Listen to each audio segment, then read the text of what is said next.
¿Por qué si yo tenía en un material mayor digestibilidad, tengo menor ganancia de peso debido a la pérdida de grano en ese? ¿Por qué se pierde si la calidad es mayor? Y bueno, y lo que pasa, pasa lo que ustedes ven acá. Fíjense, la curva amarilla es la curva donde se analizó la calidad estimada por laboratorio. ¿Y cómo se hace un análisis de laboratorio? Ustedes saben que llevan una muestra al laboratorio, el laboratorista la seca y la muele. Entonces, al moler la muestra, ese efecto negativo que tiene el grano duro se pierde. Es como moler un grano de maíz seco. Ustedes saben que si está seco y lo muelo, mejora el aprovechamiento. Entonces, ese efecto negativo se pierde. Entonces, para un análisis de laboratorio, la planta esté en momento óptimo o esté en momento tardío, como el procedimiento anula el efecto, el resultado de calidad va a ser el potencial, va a ser el máximo, que es lo que ustedes ven acá en la curva amarilla. Fíjense que entre esto GI es inicio de, de llenado de grano. Esto es grano lechoso, esto es grano pastoso y esto es grano duro. Y fíjense que entre inicio y llenado de grano hay un pequeño aumento de digestibilidad o de calidad, justamente porque el grano se está llenando. Pero desde llenado de grano a grano duro, que es básicamente donde el grano lo único que hace es perder humedad, si bien hay algo más de llenado, básicamente pierde humedad. Fíjense que las diferencias de calidad son nulas. Entonces, ese efecto se anula, pero eso no es un error del laboratorista. Es la técnica, el protocolo para hacer los análisis de digestibilidad es así. Pero la realidad es que el animal no lo consume así. Entonces, en el animal sí acusa los efectos de dar un grano duro a dar un grano en estado pastoso. Fíjense que cuando esos mismos momentos, en vez de medir la calidad por laboratorio, lo medíamos haciendo digestibilidad in situ, o sea, colocando bolsitas con material a través de las fístulas ruminales de los animales, ahí sí se notan las diferencias en el estado del grano. Cuando el grano está lechoso, pastoso o duro, las diferencias de aprovechamiento son menores, justamente por el efecto físico que tiene la dureza del grano. ¿Se entiende? Entonces, para resumir el tema del momento en picado, hay un momento óptimo. En ese momento las pérdidas van a ser bajas, mientras que en el momento temprano o tardío las pérdidas van a ser mayores. ¿A qué se deben las bajas pérdidas en el momento óptimo? Es que yo estoy picando el cultivo con la máxima calidad. ¿Y a qué se deben las pérdidas en los otros dos momentos? En el momento temprano ya dijimos, como pico el material muy húmedo, tengo incompleto llenado de grano, falta llenar el grano, hay pérdidas por lixiviación y escurrimiento, como ustedes vieron en la foto, y la presencia de agua genera una mala fermentación. Ya vamos a explicar más adelante a qué se debe. Entonces, todas esas condiciones son condiciones inadecuadas para lograr buenas calidades del material. Y en el caso del momento tardío, también pasa lo mismo. La planta ya está muy lignificada, el grano está duro y pasa lo que les mostrábamos recién. Y también hay malas fermentaciones porque como la planta está muy seca, cuesta compactarla en la estructura del silo y por lo tanto queda aire y en consecuencia las fermentaciones no van a ser las adecuadas. Profe, una pregunta. Sí. ¿El cracker lo llegaba a agarrar al grano de sorgo? ¿Lo llegaba a Bueno, romper? Eso es otro, eso ya lo vamos a discutir más adelante, pero es todo un tema, digamos. Originalmente, hace no sé, 5, 6, 10 años atrás, el único cracker que había era el de maíz. Entonces, en ese caso, la recomendación cuando hacíamos sorgo siempre era, si la máquina no va a llegar en el momento óptimo, que lo pique antes. Eso decíamos, que lo pique antes. ¿Por qué? Porque no había un cracker de sorgo. Entonces, si vos ponías el cracker de maíz, hacía mal la cosa porque primero el cracker de maíz no rompía el grano. O sea, el grano no lo rompía, pero sí picaba la fibra. Entonces, además de perder el grano, perdía fibra porque el tamaño picado era muy chico. Entonces, lo que uno pensaba que era una solución, en realidad era un problema mayor. Por eso siempre la recomendación era la otra. Después aparecieron los crackers específicos para sorgo y ahora aparece otro que se llama Sherbet. Pero los crackers específicos para sorgo ya hacen un aprovechamiento, bueno, mucho mayor, si bien todavía hay cosas que corregir porque digamos, los niveles de procesado no son por ahí lo que uno pretendería. Siempre hay un porcentaje de grano que pasa entero o sin dañar, pero hay cracker de sorgo. Preguntaba porque quería saber si estos ensayos eran con cracker o sin cracker. No. Digamos, en este ensayo, como nosotros queríamos ver específicamente el efecto que producía eso, no le pusimos cracker justamente porque si no, rompemos el efecto, ¿me entendés? Claro. Si no, al usar el cracker, rompemos el grano y perdemos el efecto que nosotros queríamos analizar. Entonces, eso está hecho adrede, pero sirve para poder conocer las magnitudes que tienen desde el punto de vista de las pérdidas, hacer las cosas de una forma o de otra. Y, profe, sí. Utilizando cracker, ¿te puedes ir a un tardío entonces ahora?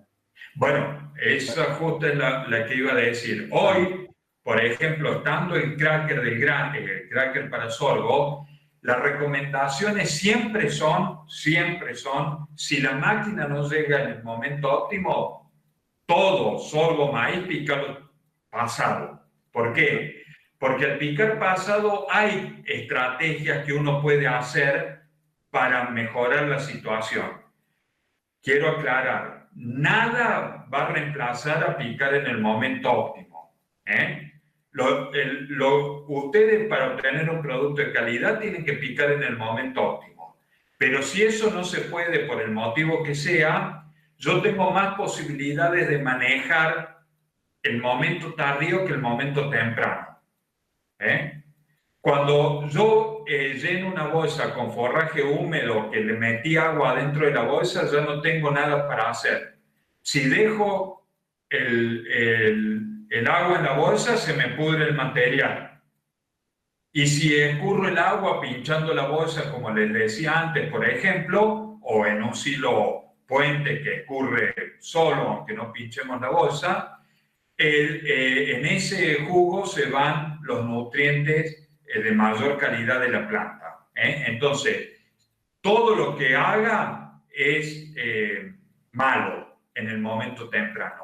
En el momento tardío, si bien no voy a corregir al máximo la situación, nunca voy a llegar al momento óptimo, tengo algunas estrategias de corrección. ¿Estamos? Bueno. Sí, perfecto.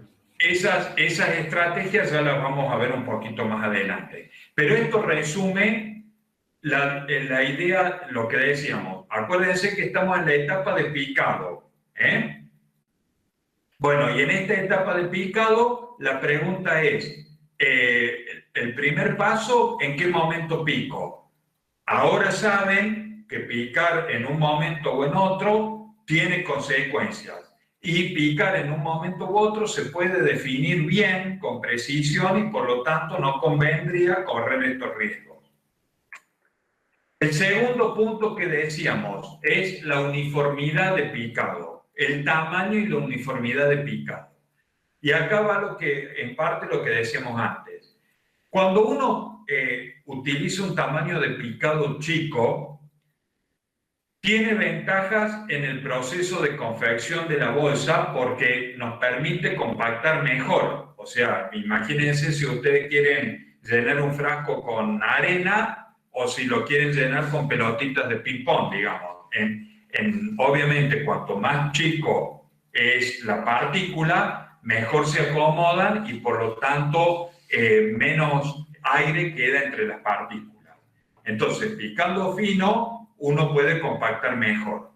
¿Cuál es el problema de picar fino? Que puedo afectar el consumo de los animales porque puedo aumentar las tasas de pasaje. O sea, al picar tan fino, puedo llegar a la situación de que haya poca retención ruminal, haya una alta tasa de pasaje. ¿Y qué consecuencias va a tener eso? Que el animal aumente el consumo, ¿no es cierto?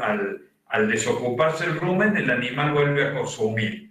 Entonces, al consumir más, obviamente estoy refiriéndome en términos comparativos con otro animal, al consumir más, digamos, el alimento que ese animal está consumiendo más lo podría estar consumiendo otro animal, porque además consume más sin aprovechamiento. O sea, no es que consume más porque como el alimento tiene mayor digestibilidad, lo digirió rápido, lo aprovechó rápido y vuelve a consumir. Consume más porque pierde más. Entonces, es todo un círculo vicioso, digamos. Tengo pérdida de alimento, el animal no lo aprovecha y además quedan menos recursos para poder suministrárselo a otro animal.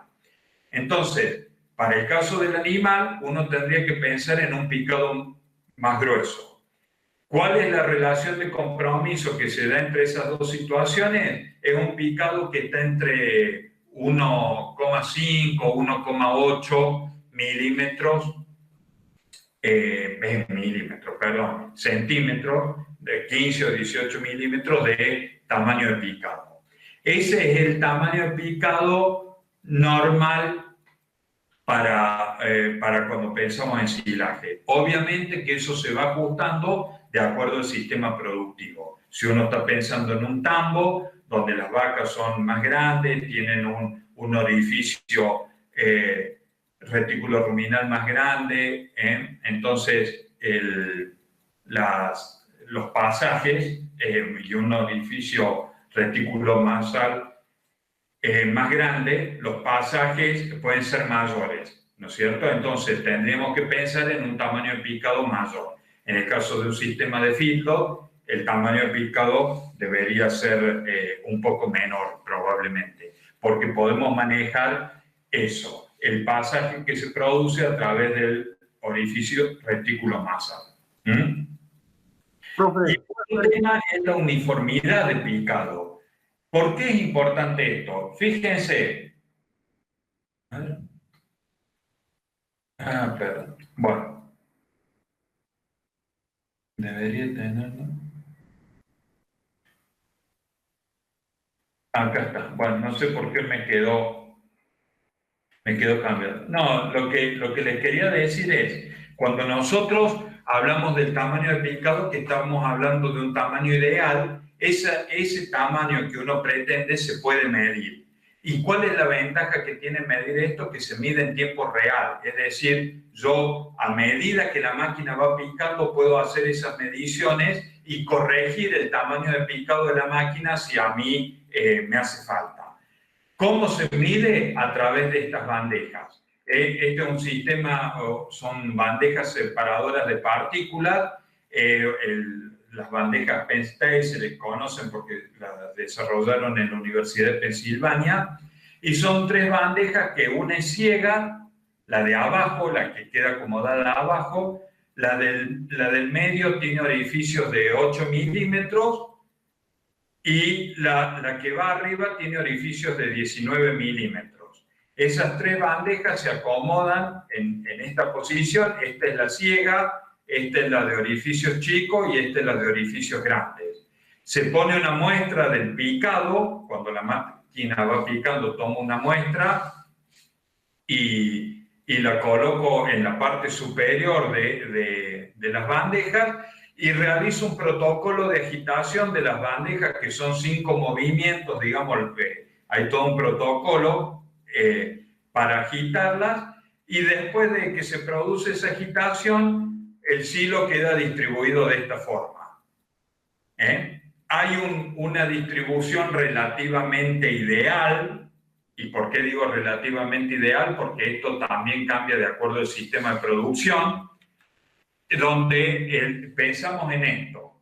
En la bandeja ciega, todo el grano, si está bien procesado, tiene que haber llegado hasta la bandeja ciega. Si estamos hablando de un sorgo, de un maíz, que la cantidad de grano está entre el 35 y el 50%, 55%, todo ese porcentaje debería quedar en esta bandeja.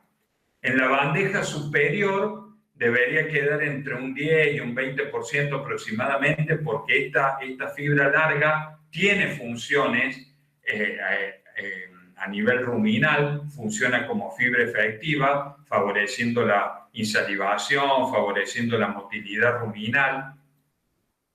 Y el resto del material, o sea, el otro 40-50%, debería quedar en la bandeja intermedia. Esa es una distribución relativamente normal.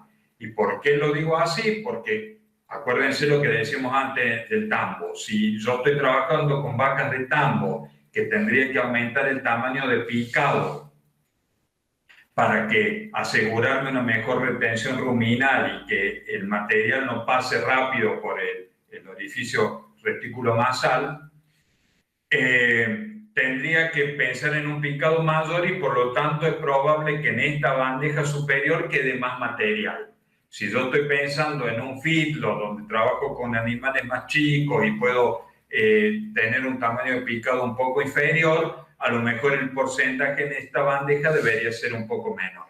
Entonces, con estos instrumentos es posible medir el tamaño de picado que quiero lograr en la bolsa.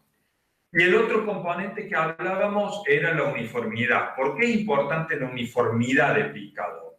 Fíjense esto. Esto es una foto del material ofrecido en un comedero, y ustedes pueden ver que este material es bastante desuniforme. Tenemos partículas de tamaño como este y partículas molidas del tamaño como lo que se ve ahí. ¿Cuál es el resultado de entregar este material en los comederos? Este nivel de remanente. Fíjense que como hay diferente uniformidad de picado, hay diferentes tamaños de partículas, nosotros favorecemos la selección por parte de los animales. Y obviamente los animales van a comer las partículas que más prefieren, dejando las partículas más largas, y esto no lo comen más. Entonces, ¿cuál es la opción de esto? Limpiar el comedero y tirarlo para poder hacer una carga nueva de alimento. Y todo esto es material que, si hubiese estado picado en condiciones adecuadas, lo estarían comiendo y no se estaría desperdiciando. Entonces, esto, fíjense, la uniformidad del picado, miren el detalle del que estamos hablando, y fíjense la importancia que tiene desde el punto de vista de minimizar las pérdidas o aumentar la eficiencia de los sistemas de producción.